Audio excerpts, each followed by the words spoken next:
ซ้ำมัน75ถ้าเอาซ้ำๆกันเนี่ยมันจะกั้นได้อยู่แล้วมันก็กันตกได้อยู่แต่มันสิจับโบได้มาจะคิดยังไงวะมองกั้นสูงมันสูงกว่าน้ำกว่าได้ใช่ปะ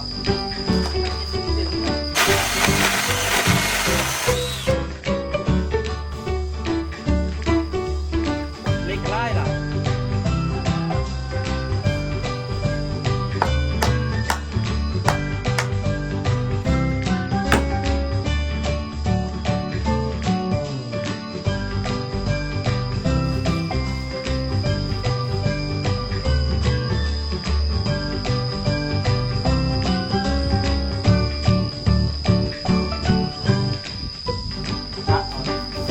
ตอนนี้คือสำเร็จทุกอย่างแล้วทุกคนเบิ่งนั่นก็คือมีหน้าโต๊ะนะทุกคนเนาะไม่เป็นไม้แบบที่ตัวสบายดีทุกคนสบายดีตอนเศร้าเนาะทุกคนเนาะตัวรู้สึกว่าตัวติดบนนี้ละเวลาอยู่ถึงก็คือทอดมันหอมๆตอนนี้คือลมพัดเย็นสบายนะทุกคนเนาะตัวมานั่งลิ่นอยู่นี่ทุกคนตัวว่าซีเฮ็ดเฮากั้นนี่แหละแต่พอมานั่งลิ่นเนาะนั่งเพิ่นๆไปเบิ่งธรรมชาติไปเคลียร์โทรศัพท์ไปเอาไปเอามาว่าเบิ่งปัดที่โทษจนที่เข้าสมงแล้วตัวยังนั่งโยนเก่าโอ้โหถงมือกับใจได้เดินแต่นานแล้วยังบ่ได้เฮ็ดอย่างปานนี้เนาะเป็นว่าสิไปเฮ็ดเฮากันอันนี้มันแล้วแต่ว่าอีกอย่างหนึ่งก็คือมันยังมีแดดอยู่ทุกคนตอนนี้เนาะมันยังมีแดดซองขึ้นมาฝั่งนี้แต่ว่าตอนแรงมันสิห่มนะทุกคนฝั่งนี้ตอนแรงมันสิห่มเบิดเลยตัวเฮ็ดเฮากันนี่มันแล้วไปเฮ็ดเฮากันแล้วก็ถือว่าจบละตูบนี่มันคือสิเมียนเครื่องของพ่อจอยนี่ลงไปเบิดแล้วก็เป็นเบ็ดเป็นไซเป็นแห่ตัวซีเมนต์ลงไปลุมเบิดละที่ทำความสะอาดตูบนี้ให้กลับมาแบบงามให้กลับมาคักคือเก่านะทุกคนเมื่อหน้าตัวกับซีมาเฮ็ดคอนเทนต์เฮ็ดอย่างยูนี่อีกเนาะรู้สึกว่ามันนั่งอยู่นี่ล่ะรู้สึกว่ามันคักนะทุกคนท่านว่าส่วนอย่างตัวมันใหญ่นี่ป้าถูกแห้งว่าซีโฮมแห้งว่าซีเย็นกว่าอยู่นี่แล้วก็มันอยู่สูงเนี่ยนะทุกคนอยู่สูงแล้วยุงมันกับว่าปันใดเขาก็ใส่ยาอุดยุงเข้าไปอีกสบายเลยทุกคนออดย้ำนั่นทีว่าต้นยางตัวมันใหญ่เนาะมันเป็นใหญ่มันเป็นพุ่มอย่างที่ไรกับประมาณ4 ปีบอกเลยว่าอยู่นี่เย็นสบายสุดๆเนาะแต่ว่ามันก็สิอาจจะบังวิวแดเนาะแต่ว่าตัวกะอาจจะได้แบบตัดกิ่งแต่ว่าแถวข้างหน้าเที่ยงนี่มันบ่มีเลยทุกคนอาจจะได้ตัดแต่งกิ่งไว้เบิ่งวิวงามๆเนาะชมธรรมชาติไปลมพัดวีบ่อยๆทุกคนเลยสบายๆนางๆยี่นี่ก็ได้โดยสิแทกอันนี้ก่อนทุกคนโดยก็ยังคิดอยู่ว่าสิเฮ็ดนะให้มันสูงแบบกันได้บอลหรือว่าเฮ็ดกั้นในหนึ่งก็พอละให้มันได้ซ้ำๆกับอันนี้หรือว่าสิเอาแบบให้มันพอดีจับเอาไม่แมทลืมยูนแต่ละเม็ดลืมยูรถซ้ำโอ้ทุกคนในตัวเจ็บก้นนะนี่ตัวเฮ็ดเฮากั้นนี่เนาะซึ่งตัวเฮ็ดอันนี้ตั้งแต่เมื่อวานละขั้นใดก็สิได้ตัดออกทุกคนให้มันซ้ำกันหรือบ่ตัดก็ได้ยามันเนาะยาวออกไปก็ยามันเดี๋ยวอันนี้ต้องได้ตัดเพราะว่าสิได้เอาไม้ดามขึ้นเนาะแต่ที่จริงอะแต่ว่าตัดเนี่ยดีละถ้าเราเฮ็ดเอาไปนี่ไม่พอซ้ำอันนี้ก็คือเห็ดมือวานี่เรียบร้อยนะทุกคนคักบ่นี่คักเด้บัดนี้เห็นบ่มาแล้วก็มีพักที่นี่เดี๋ยวตัวเสียดเฮากันงามๆใส่นี่เนาะหมูงามได้ก็ได้ดอกเพราะว่าใส่ไม่ตามงบที่มีเนาะมองเก่าตัวเอาอย่างมาปิดเลยธรรมดาผมคิดตัวน่ะแม่นแนวนี้แต่ว่าเพิ่นเมดให้เอาคือเป็นนั้นสินะตัวก็ยังงงอยู่อันนี้ตัวเอาตัวตัดเอาอยู่หันเนาะมาใส่ตัวนี้เลยเอาเปิดใส่ตัวนี้เนาะคักบอทุกคนว่าคักเด้แบบนี้นี่แจ่มเลยเนาะอ่ะเดี๋ยวตัวซีไปหาไม้มาก่อนหาไม้มาหลายๆเดี๋ยวเสี่ยวตลับเมตรประแทกนี่แล้วก็ซีตัดใส่ทุกคนบุ้งมันสีแล้ววะทุกคนแต่ว่าก็ซีให้ทุกคนเบิ่งน้ำกันเนาะบางทีตัวอาจว่าจะเฮ็ดว่าสูงซ้ำๆตัวนี้เลยขั้นสูงซ้ำตัวนี้มันก็ต่ำโพดนะฮาวนะตัวก็เลยคิดว่าฮาวกันน่ะจะเอาสูงประมาณนี้บ่แต่ว่าคันประมาณนี้ไม่บูสิพอบ่เนาะเดี๋ยวลองเอาตลับเมตรมาแทนมันก่อนคิดว่าคันเอาสูงนี่ต้องเอาสูงเห็นว่าซ้ำๆฮาวตัวนี้บ่ถ้าซ้ำฮาวตัวนี้มันก็สิต่ำโพดมองนี่มันก็สิต่ำโพดเนาะเพื่อว่าฮาวกันมันต้องอยู่ในระดับ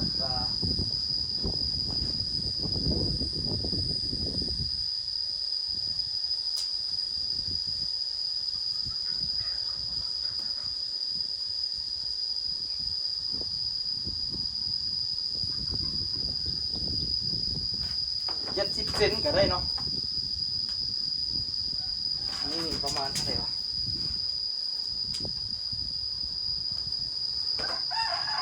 อันนี้นี่คันที่เทียบกับประมาณ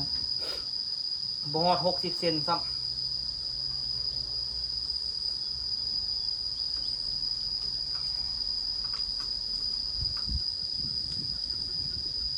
อันนี้นี่ซ้ำว่า75ขั้นเอาซ้ำๆกันเนี่ยมันก็กั้นได้อยู่เนาะมันก็กันตกได้อยู่แต่มันก็สิจับโบได้เนาะจะเสียจังไงวะเอาหม่องกั้นนี่สูงละขั้นสูงมันก็บ่อยากงามกว่าได้ใช่ป่ะขั้น70 เซนกับ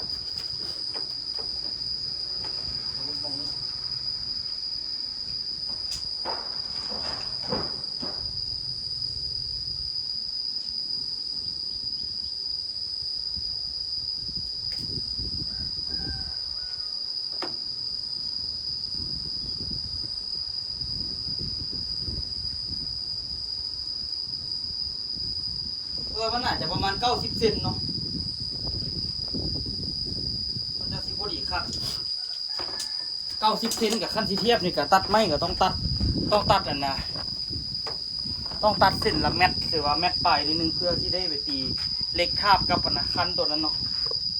แต่มันกับบริไส้ไม้ไหลแบบนั้นดอกตัวกับสีไส้แบบสำเร็จสำนึงจับน่าจะจับหันประมาณ3 ซัวตีนกลางแล้วก็นี่หรือว่า4 ซัวก็ได้เอา4 ท่อนเป็น4 ท่อน4 ท่อนเป็นมันต้องอันนี้ต้องได้ใส่2 4 5 6 7น่าจะพอดี8 ท่อนมันถึงสิพอดีโอ้ไม่สิพอบ่เดี๋ยวสิไปเบิ่งก่อนเดี๋ยวตัวสิไปค้นไม้ดีๆก่อนนะแล้วก็สิมาลองตั้งเบิ่งว่ามันสิพอดีพองามบ่เนาะพอดีพองามแล้วก็เปิดเสร็จเลยไปสิไปคัดสรรไม้ที่พอสิเป็นไปได้ก่อนเนาะแดดร้อนบาทุกคนตัวที่คัดมาไว้บนห่มพี่เนาะ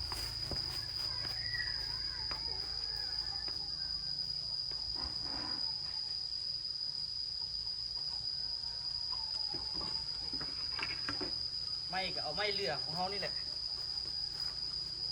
มาแล้วก็มาต่อตะไคร้ตะปูออกเนาะ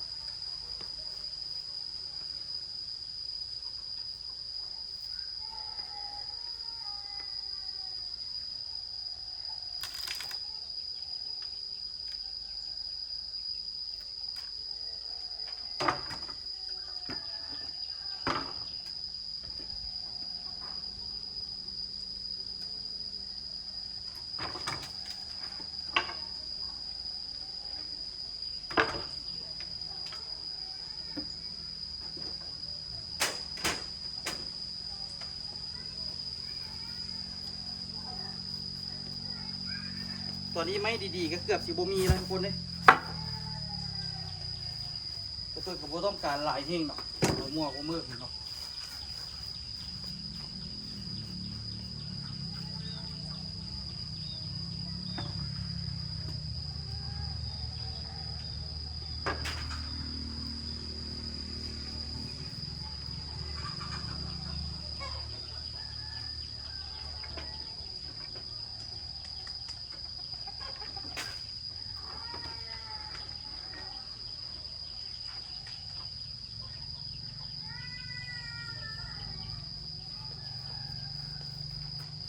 ใครจะได้ไม้ตัวนี้เนาะไม้ตัวนี้จะได้เป็นเฮ็ดเฮาจับทางถึงเนาะมันก็สูงเติบอยู่โอ้สิพอบ่มันต้องได้ใส่ไม้หลายอยู่หรอก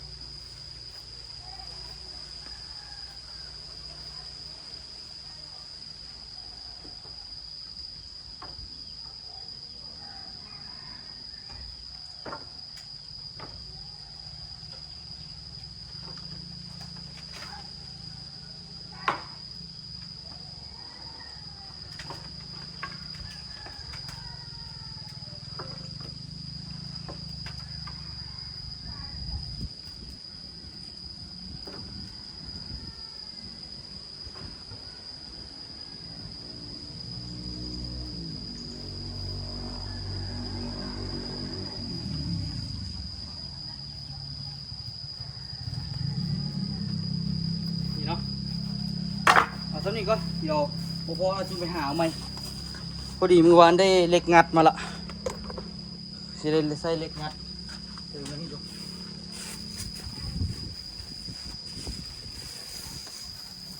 พอได้ลงมือเฮ็ดแล้วก็อยากเฮ็ดให้มันแล้วทุกคนเลยนั่นไหนก็เฮ็ดน้ำอื่นนั่นไหนก็เฮ็ดน้ำอื่นนั่นไหนก็เรียกเก่าบ่แล้วจักเทื่อ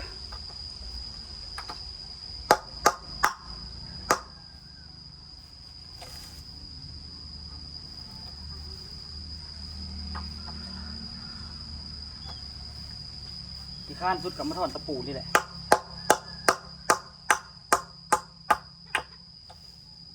คันบ่ถอนนื้อแต่เขาว่า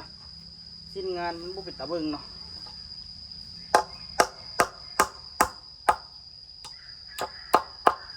ถอนนี่ก็ถอนยากมันเล็กคด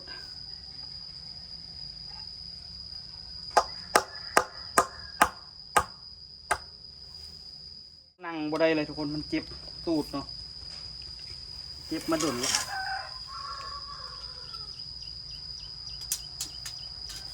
โอ้เสียใส่ไม้ยาวสมควรบุ้งมันสิพอว่าไม้เฮา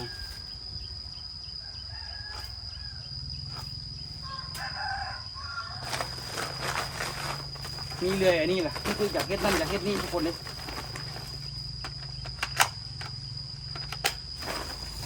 จะต้องมั่นใจกับเราบ่มีเล็กเนาะ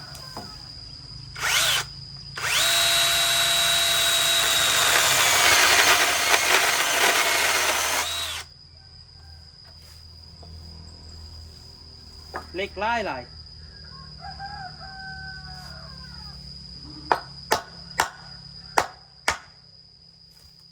งึดว่าต่อยว่าออกเลย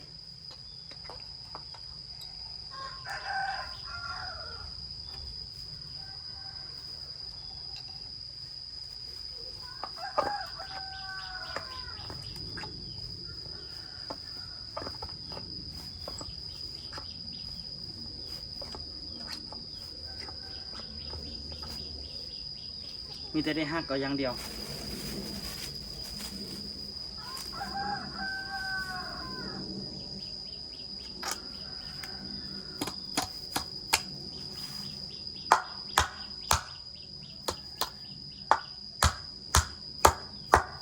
มีแต่อันเดียวนี่แหละออก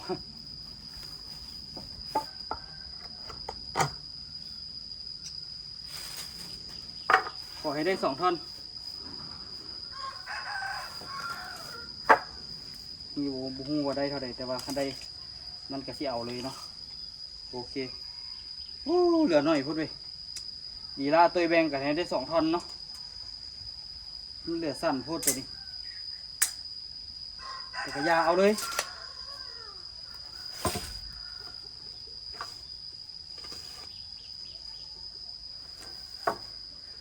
ได้2 ท่อนละอันนี้บัได้สั้นพูดได้อยู่ดิ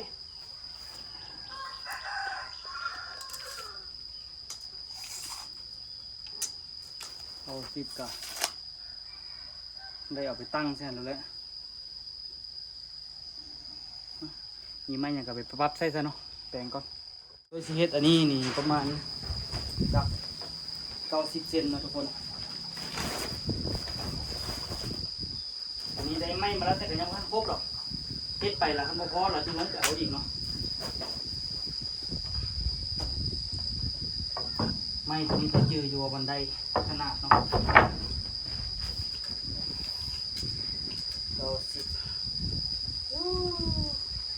พอดีวิทย์อันนี้เลยทุกคนพอดีวิทย์เล็กตะปูเลย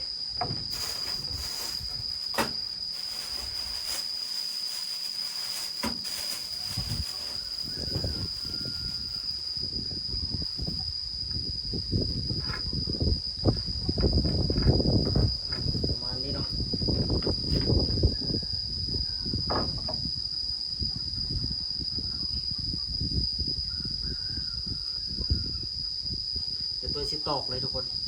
ตอกแล้วก็เฮ็ด2 ส่วนแล้วก็มัดเพียกเนาะดึงแล้วนั่นก็จึงเอาไม้ขึ้นไปตอกเท่าละอันแล้วจึงแต้มแล้วค่อยไปปาดหัวมันเนาะทุกคนพอมาแล้วก็สิงงกันบ่ต้องงงเดี๋ยวเฮ็ดให้เบิ่งโอเคหลังๆนี่ตัวก็ได้เป็นสร้างทุกอย่างละจากก่อนหน้านี้บ่เคยเฮ็ดหยังเลย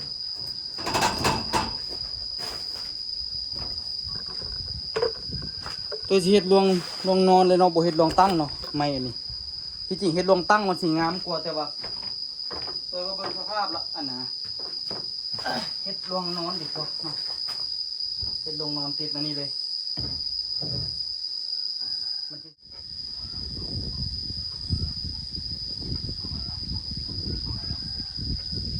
กะเอาเนาะได้อะไร2 ดอกก็ได้อะไรวะ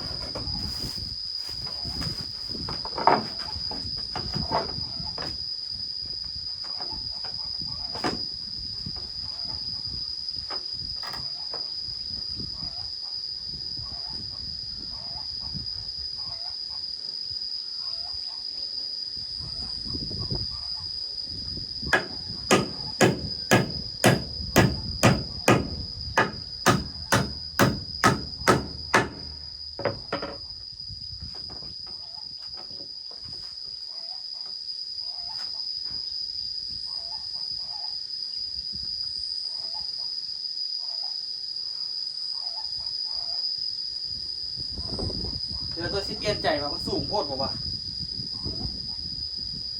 เอาจักเอาเอา80 เซนซะรู้สึกว่ามันสูงโพด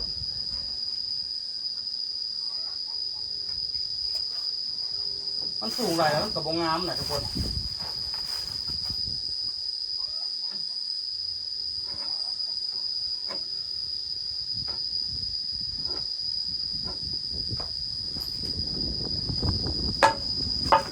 ลดสเปคไปหลายสุดท้ายลดลงไปหลายเติบเนาะเพราะตัวแท้มันคือบงงามทุกคนไงอะไรก็ได้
เดี๋ยวไปต่อข้างลูกไปเฮ็ดอันนี้ปะนี่ตอนนี้ใส่เลื่อยใส่พัดใส่คนปีใส่ทุกอย่างเลยเนาะตัวที่เอาประมาณ4 ขั้นเนาะ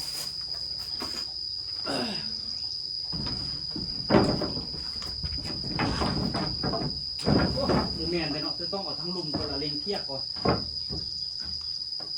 แม่นเนาะคือต้องได้เฮ็ดทั้งลุมก่อนเนาะต้องได้เฮ็ดทั้งลุมคุณก่อนมันจริงสิเลี้ยวเท่าละอันเนาะแต่ว่ากล้องบ่เห็นเนาะเดี๋ยวตัวเฮ็ดมาแล้วตัวแรงเพี้ยนแล้วคนบ่ได้เฮ็ดอันน่ะสูงเฮงเนาะเฮ็ดธรรมดาแต่ว่าก็พอได้กั้นเนาะขึ้นปุ๊บก็สำนี่ก็พอได้จับอยู่เนาะทุกคนแต่ว่าก็เฮ็ดสูงหลายแล้วมันบ่งามนะมันบ่เข้ากับตูบอีกเนี่ยเพราะว่าตูบน้อยเนาะเราเฮ็ดสูงแล้วมันเป็นเกิงเยิงอยู่เอาอันนี้ตัวเลยเฮ็ดออกมาธรรมดาเนาะเดี๋ยวสิได้มาตัดแล้วก็สอยก่อนเมื่อตัวสิบากกันนะขั้นใดนี่เข้านิดนึงก่อนเนาะทุกคนแนวละ3 ขั้น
เดี๋ยวลงไปตอกที่ลุมพี่เนาะ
มันโบได้ระดับปานไหนเนาะ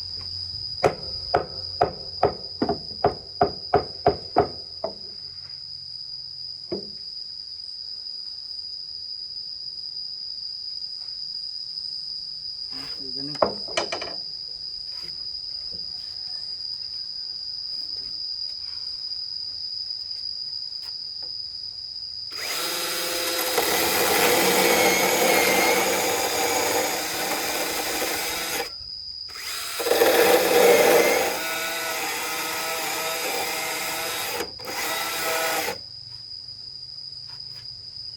งงว่าเป็นอย่างที่มันเลื่อยมาเข้า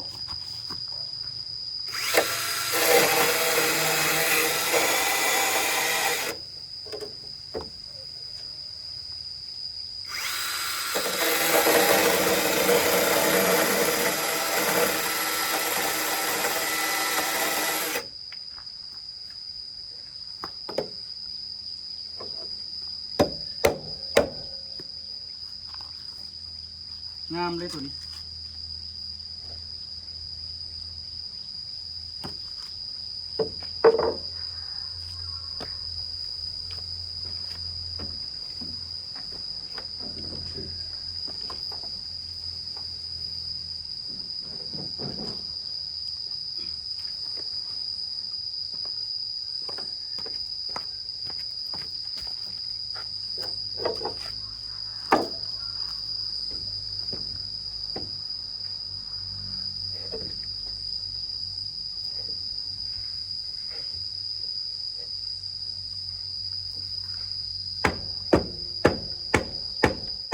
ไม่คันใช่ป่ะนี่ให้มันพอดี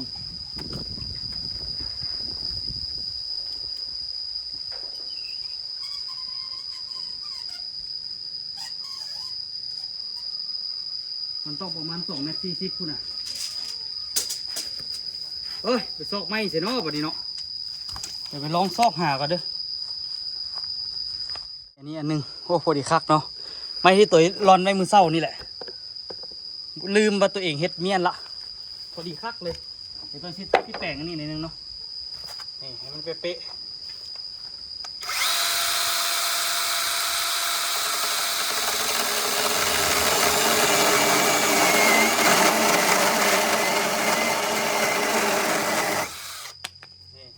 เวลาวางมันกับเป๊ะเลยเนาะ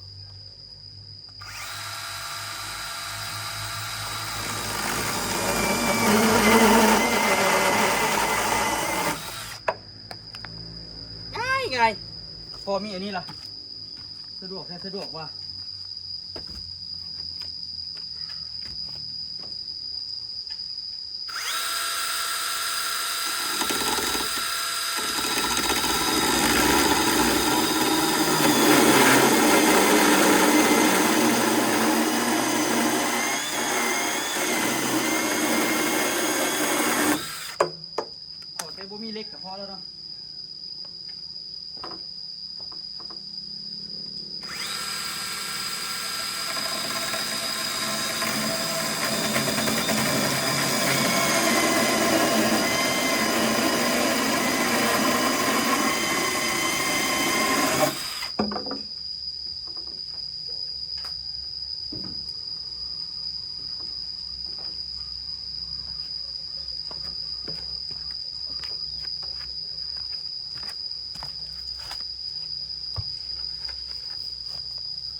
เป๊ะเวอร์เดี๋ยวตัวเด็กมันโบคักเขากะบิดเสียเอาเนาะเดี๋ยวตัวขึ้นไปต่อกันเถอะเนาะ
อย่าว่ากันเนาะทุกคนเนาะเฮ็ดแบบบ้านๆเนาะเฮ็ดแบบเฮ็ดแบบบ่แม่นสร้างแท้ทุกคนเนาะสร้างจำเป็นเนาะมันก็ได้ซ้ำนี่แหละ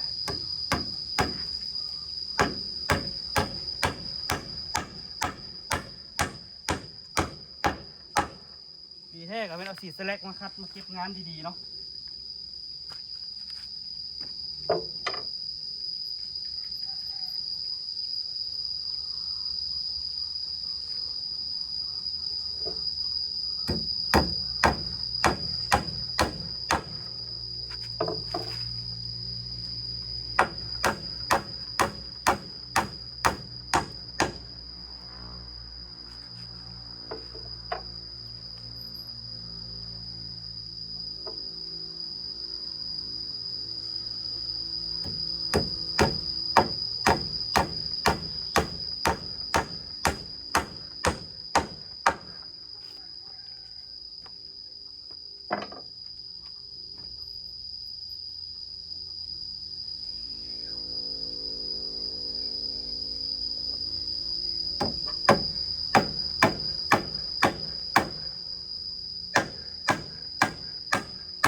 เย้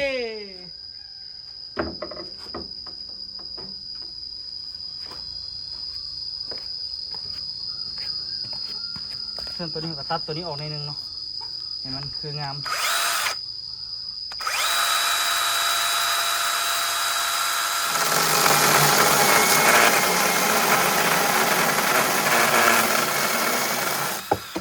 นี่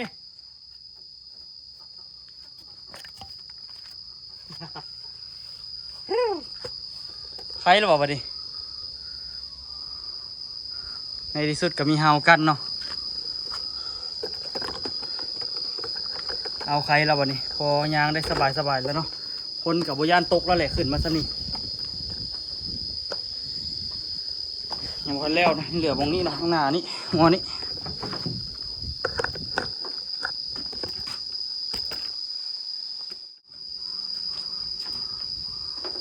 บนนี้มันบิดนิดนึงเนาะเพราะว่าตัวบ่ได้เสริมไม้ออกมาแคมกับยามันเนาะเอาเฮ็ดกันอันนี้ไว้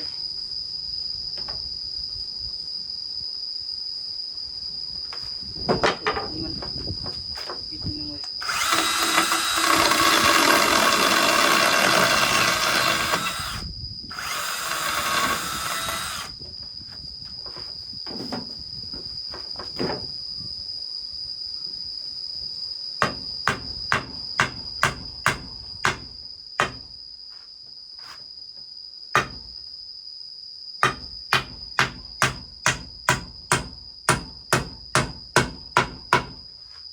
นี่เดี๋ยวตัวเสริมไม้อยู่นี่เสริมไม้อยู่นี่แล้วก็จบเนาะทุกคนเดี๋ยวมาทายทุกคนเบิ่งเนาะนี่คือสำเร็จทุกอย่างแล้วทุกคนเบิ่งนั่นก็คือมีหน้าโต๊ะนะทุกคนเนาะไม้นี่เป็นไม้แบบที่ตัวเอามา2อันนี้หน้าโต๊ะนะทุกคนเบิ่งหน้าโต๊ะที่เอาไว้แบบนั่งซิวๆนะทุกคนเนาะแต่ว่าเดี๋ยวตัวซีรีวิวแต่ทางขึ้นเนาะ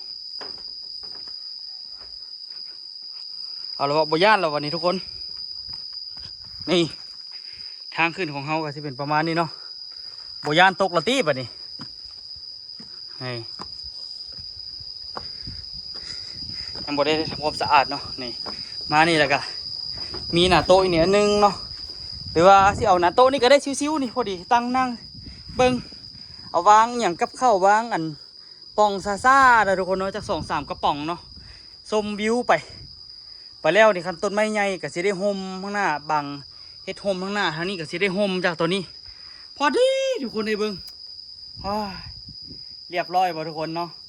ความพยายามอยู่ใส่ความสำเร็จอยู่หันอีหลีเนาะมีโอกาสได้มาเฮ็ดละไม่ก็หาไม่เสร็จอยู่ตามเฮือนนี่แหละบ่ได้ไปซื้ออย่างเพิ่มเนาะทุกคนก็แต่ว่าไม้นี่ให้เขาเจ้าเลื่อย